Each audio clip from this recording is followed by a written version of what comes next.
Hello, welcome to the Sideboard here at the StarCityGames.com Standard Open in Richmond, brought to you by Ultimate Guard. I'm Nick Miller alongside Brennan DeCandio. How you doing, sir? Quite all right. Yourself? Pretty good. Good to have you here. Hey.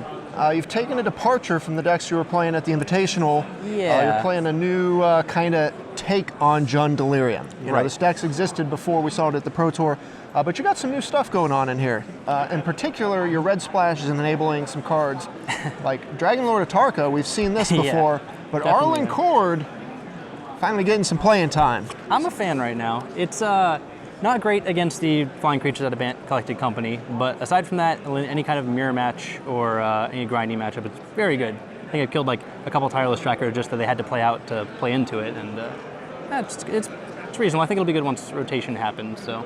Okay, so we're trying to get some traction with that card before rotation. Of course, we have your typical kind of green-black Delirium shell. My favorite, actually. You've got your Advocates, your Dim Protector, your Nissa, Tireless Tracker, a bunch of removal. Of course, you're enabling Delirium with Deadweight, just a good removal spell. Path and Grasp to kind of get all your bases covered. Yeah, you don't really need too many different types. Enough of 4 different ones is usually good enough, but Deadweight's just a cheap removal spell. If there's a 1-mana black removal spell that gave -1/-1, I'd probably, or -2, I'd probably play it. So. Right.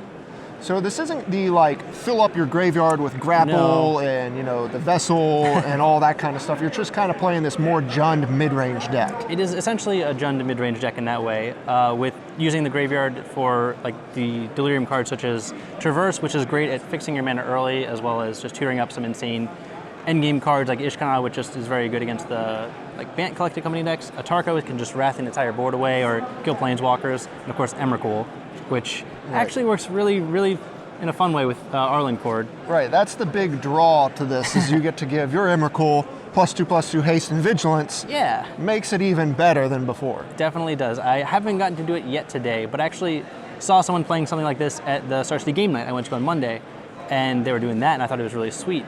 I didn't get really a chance to test it too much because it's only been a few days since then, but I was like, I'll give it a try. It's the last standard event, might as well, have some fun with it. So get your Bone Chewer Giants at the game night. Got mine. Right now.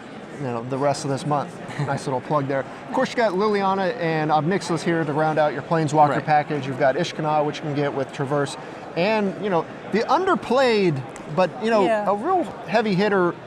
When it's good, it's a great type card. Guiltleaf Winnower. Yeah, one thing that's been holding it back for I think the most time is the fact that it has this little weird non-elf clause to it, and I think the most the creature people point to most is Sylvan Advocate, and it is an elf, so. Right, that creature has 4 types on it. Yeah, I mean, the fact that it can kill Spell Queller and Tireless Tracker is really what draws me to it. Also Unflip Jaces or thing like that, but it has some utility in the Bant matchup, and costing 5 obviously we know is good because it doesn't get Spell Quellered, so. Right, plays through Spell Queller and kills Spell Queller, so covering your bases there. Of course, hits all kinds of things like Kalidas and powerful cards all up the curve. Deep Fiends and... You want to, of course, kind of haste in your Emrakuls, but I feel like these decks often come to these points where they're just kind of grinding, use your graveyard for value, using cards over and over again. I can't imagine few cards being better than the Dragon Lord, because you just get to bring it back, kill something, bring it back, kill something, whereas instead of you're just bringing back a creature that is there. Usually it's being able to kill opposing Lilianas is the best thing, because you can't really tutor for your Ruinous Paths, and you can't play too many of them because a lot of decks operate at instant speed. So having a way to just get that with your Traverses, make them kill spells as well, being able to kill Planeswalkers is really big deal. And obviously if you can get it back with Liliana, then that's amazing. But. Okay. So where's this deck kind of rank in terms of decks that are trying to go over to the top of each other? Because there's the Elder Deep Fiend decks, there's the Emrakul decks. Where does this deck kind of sit in the metagame? I think it's right beneath them as far as going over the top. While you can do the really powerful thing with Arlen Cord and Emrakul, you don't get there quite as fast, so you do have to fight them, and that's why cards like Transgress are even in the main deck, because fighting them can be a bit difficult, but you get some help in the sideboard, not too much, but enough to put up a good fight. And I went up to, I think, 4 Transgresses from when I was originally testing the deck last week for the regional TQ, but no, you're right beneath those emerge decks. You're not as fast, but it definitely is a bit above the other Delirium decks, I think. Sure. And then your sideboard has, the discard spells as you mentioned, but you also have a ton of removal. So typical Jund fashion, you can mix and match which removal spells you want, from, Ultimate Price, Murder, to the Slaughter, all these things, Call Against Command. You can kind of mix and match how you like. Then you have a couple other one-ofs, your Delirium targets. So you have the old Caterpillar here, I was testing online, and I kept having trouble beating the mono blue Prism deck, and I just wanted a naturalized effect I could tutor for or keep getting back with Liliana, and that was the best thing, I think. So Yeah, the blue Prison deck and green blue Crush are kind of coming back into the fold. There's a handful of those at the top tables today. Really? So I was surprised to see the mono blue Prison deck back in action. It seems sweet. Yeah. Might as well try it. Dim Protector, another target you can get, awesome value, and then Infinite Obliteration, just taking care of all the Eldrazi's. Yeah, it definitely is the way to host, especially a card like Ulamog, which you can't really kill. You can to the slaughter it, but its damage has been done when you cast it.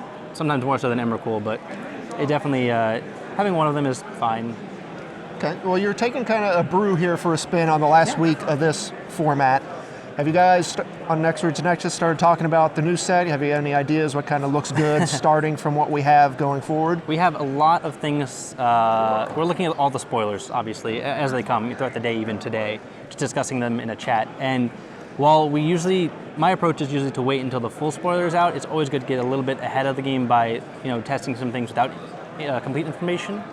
But I don't know, just thinking of what's good right now and seeing this deck doesn't really lose much if you actually look at it. I think it loses Nissa and Winnower, and I think that's it, except for like Llanowar Waste. But Sure.